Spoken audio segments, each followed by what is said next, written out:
Et au-delà de ce week-end, le 1er bilan, parce qu'il y en a qui le feront après le match, contre le Bayern, mais moi je le dis, dès ce soir, le 20 février, le fameux duo, qui devait révolutionner le Paris Saint-Germain, en tout cas c'est comme ça qu'on nous l'a emmené ou vendu, avec, Nasser El Khelaifi en début de saison, est déjà un fiasco.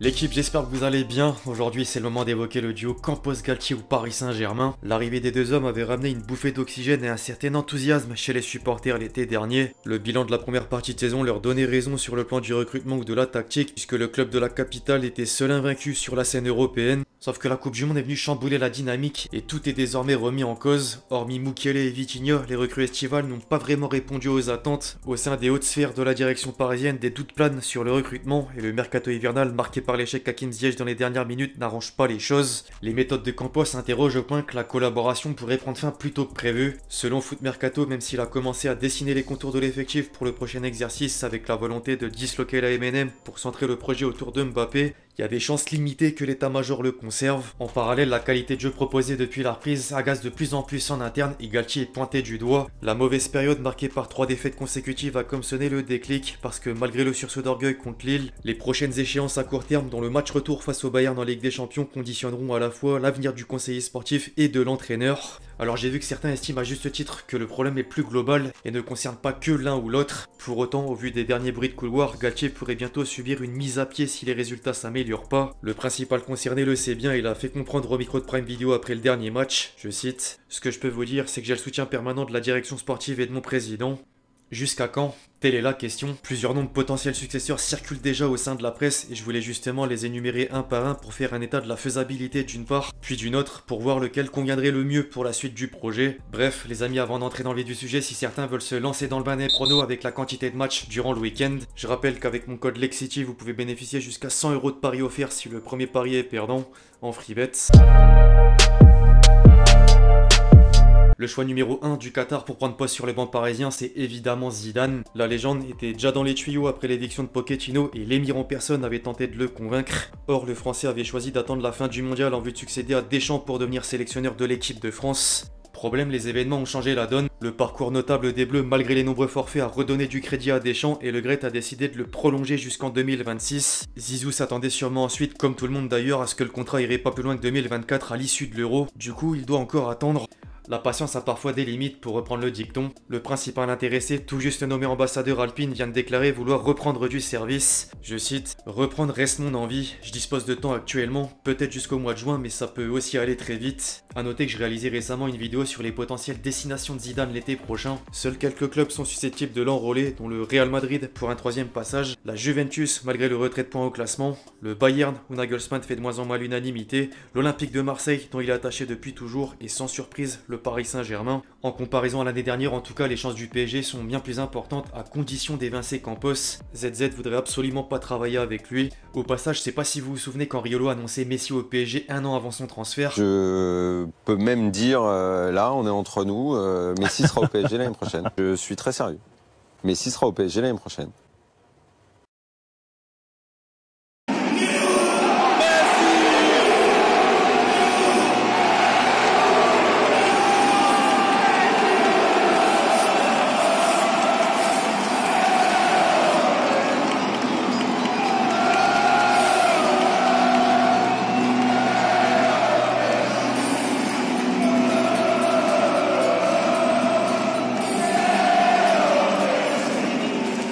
Figurez-vous qu'il vient de remettre le couvert avec Zidane lors de l'émission Zach en roue libre sur Twitch. Je cite: « Si le PSG refait la proposition à Zidane, il viendra. Et cette proposition, il est possible qu'elle arrive dans pas très longtemps si les résultats sont pas ceux qui sont escomptés. Alors visionnaire encore ou pas, affaire à suivre. » Comme vous l'avez dit, je suis Marseillais. Faut jamais dire jamais, mais ça va peut-être certainement compliqué. Vous l'interdisez? Non, je m'interdis rien. Surtout en tant qu'entraîneur. En tant que joueur, c'était peut-être différent. C'est les opportunités qui feront le reste. Les amis, avant de poursuivre, je compte sur vous pour bombarder la vidéo de j'aime, pour le soutien et le référencement. Comme d'habitude, vous connaissez la recette, c'est important pour moi, alors merci à tous ceux qui le feront. Vous êtes des boss. Zidane est la priorité de l'émir, en parallèle Tourelle celle de Nasser El Khelaifi. Plusieurs sources stipulent que le président parisien n'aurait jamais coupé le contact avec l'Allemand suite à son départ précipité en décembre 2020 et échangerait même régulièrement avec l'entourage. À en croire Loïc Tanzi, il aurait même mentionné le nom du technicien lors d'une récente réunion où Pini Zahavi, l'agent de l'entraîneur, était présent. Il y a une réelle opportunité, d'autant que l'homme qui a amené le club de la capitale en finale de la Ligue des Champions aurait refusé pas mal de propositions depuis la fin de l'aventure à Chelsea en septembre dernier. De nombreux clubs et même des sélections nationales ont reçu une réponse négative.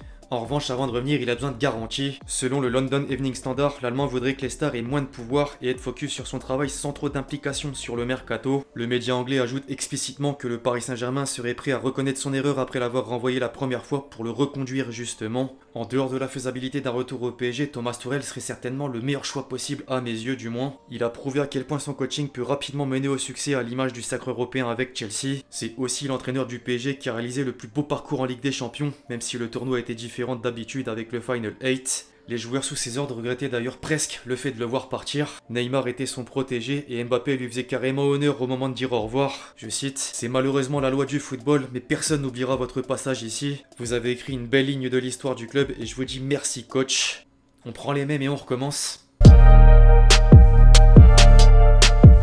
Au cas où Campos venait à rester à présent, il n'est pas impossible que l'option Mourinho se mette en marche. Le conseiller sportif a d'ores et déjà contacté son compatriote pour une future éventuelle collaboration, bien qu'il n'y ait encore aucune discussion entre le club français et le club italien. D'ailleurs, il y a déjà un premier frein. Même si Nasser Al-Khelaifi entretient de bonnes relations avec Dan Friedkin, le propriétaire de la Roma, Pietro Berardi, le président, a fait une annonce forte. Je cite, « Je pense que l'année prochaine aussi Mourinho sera entraîneur de l'AS Roma. Avec l'entraîneur, nous sommes à mi-chemin du contrat d'1 an et demi. Il est très déterminé, il souffre pour la Roma et pour arriver au résultat. Alors il pourra quand même quitter le navire en juin prochain. Problème, les quotidiens italiens lisent son nom à d'autres écuries intéressées, comme le Real Madrid, où Florentino Pérez devra sans doute trouver un remplaçant à Ancelotti, l'Inter Milan et même la sélection brésilienne. Pour autant, Campos peut jouer un rôle majeur dans les négociations pour le PSG.